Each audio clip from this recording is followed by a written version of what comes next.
आज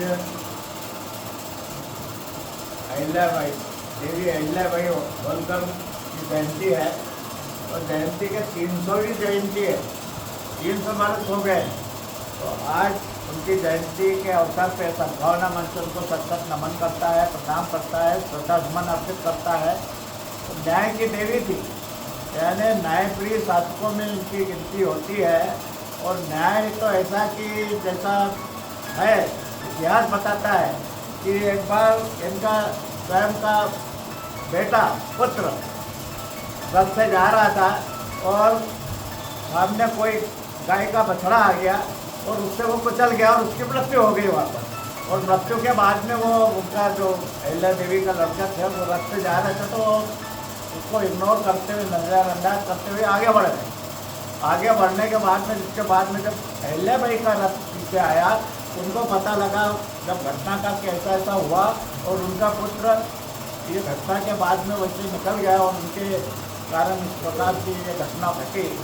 तो वो उन्होंने तुरंत निर्णय लिया कि मेरा लड़का भी हो इस तरह की यानी हरकत हुई है तो उसको भी मैं इस रथ के नीचे कुचल दूँगा, कुचला दूँगी।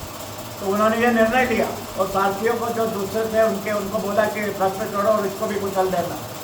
तो पर वो कोई कैसा कुचले, कोई भी सारथी तैयार ही नहीं हुआ, इधर उधर देखने लगे।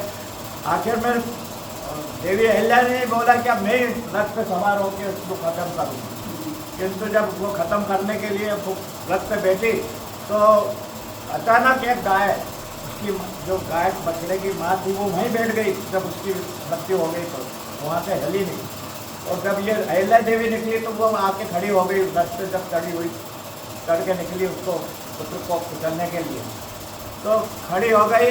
तो वो यानी बार बार प्रयास किया किंतु वो वहाँ से नहीं हटी।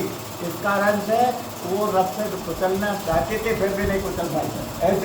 ऐसी घटनाओं, यानी इतना वीरता भरा काम कौन कर सकता है, कौन कर सके ऐसा। तो ऐसे वीरता भरी इनकी कई कहानी है। और हमारे निमाड़ से लगे हुए मालवों की धरती, मालवा की ही ये रानी रही, महारानी रही, और जिनकी की राजधानी महेश्वर, जो कि हमारे ज़िले से लगा हुआ खरगोन जिले का तहसील है, वो है।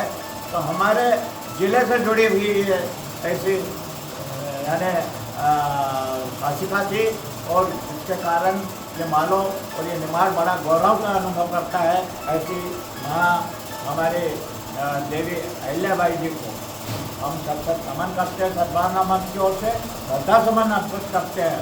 और ये उदाहरण यानी ऐसा उदाहरण है कि यानी लोगों की आंखें खोल देता है कि इस प्रकार भी न्याय किया जा सकता है। इसकी प्रेरणा लेना चाहिए।